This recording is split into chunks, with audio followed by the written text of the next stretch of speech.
Trump China থেকে আসার পর ইরানকে 5টা শর্ত দিয়েছেন। ওই 5টা শর্ত যদি ইরান মানে তাহলে আমেরিকা ইরানের সাথে যুদ্ধ বন্ধ করবে বা যুদ্ধবিরতিতে যাবে। সেই 5টি শর্ত হচ্ছে, প্রথম শর্ত হচ্ছে আমেরিকা ইরানকে কোনো রকম কোনো ক্ষতিপূরণ দেবে না এই যুদ্ধে যে ক্ষয়ক্ষতি হয়েছে। কারণ আমেরিকা মনে করে ইরান একটা টেরোরিস্ট কান্ট্রি এবং সেই হিসাবে আমেরিকা টেরোরিস্টদের উপর চার্জ করছে। এই জন্য আমেরিকা ইরানকে কোনো ক্ষতিপূরণ দিবে না। দ্বিতীয়টি হচ্ছে ইরানের যত পারমাণবিক কেন্দ্র আছে সবগুলো ধ্বংস করে দেওয়া হবে।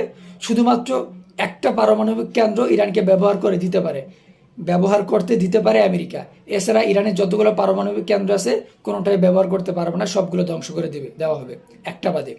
আরেকটা শর্ত হচ্ছে ইরানের যত অ্যাসেট আছে প্রপ ওয়ার্ল্ডে সবগুলো অ্যাসেট আমেরিকা যেগুলো সিসকোয়ার রাখছে সেগুলো ছাড়বে না। আরেকটা শর্ত হচ্ছে যে ইরানের যে এনডিজি ইউরেনিয়াম আছে সেটা আমেরিকার কাছে হস্তান্তর করতে হবে। আরেকটা শর্ত হচ্ছে যে আমেরিকার যে বর্তমানে যে খামিনি রিজিমটা আছে খামিনি রেজিম, আয়াতুল্লাহ খামিনির পর যে মোস্তফা খামিনি যে খামিনি রেজিমটা আছে বা ইসলামিক রেভলিউশনের যে সরকারটা আছে সেই সরকারটা ইরান শাসন করতে পারবে না। সেই সরকারটাকে পদত্যাগ করতে হবে এবং নতুন একটা সরকার আমেরিকার ইশারায় বসাতে হবে। এই সবগুলো শর্ত যদি ইরান মানে তাহলে এবং কি আমেরিকা ইরানের উপর যেসব স্যাংশনগুলো দিয়ে রাখছে সেই সব কোনো স্যাংশনই উইথড্র করবে না। আলোচনা সাপেক্ষে ইরান যদি আমেরিকার সবগুলো শর্ত মানে আলোচনা সাপেক্ষে ইরানের স্যাংশনের 25% স্যাংশন আমেরিকা উইথড্র করে নেবে আর 75% স্যাংশন ইরানের উপর চলমান থাকবে। এই সব শর্ত মানলে আমেরিকা ইরানের সাথে যুদ্ধ বন্ধ করতে পারে বা যুদ্ধবিরতি দিতে রাজি হতে পারে বা রাজি হবে। হ্যাঁ, চিন্তা করেন, পাগলের পোলাপ। আর এদিকে ইরান তাদের যে 5টা শর্ত হয়েছে এখন ওই 5টা শর্তের অটুট এবং আরেকটা শর্ত অ্যাড করে দিতে।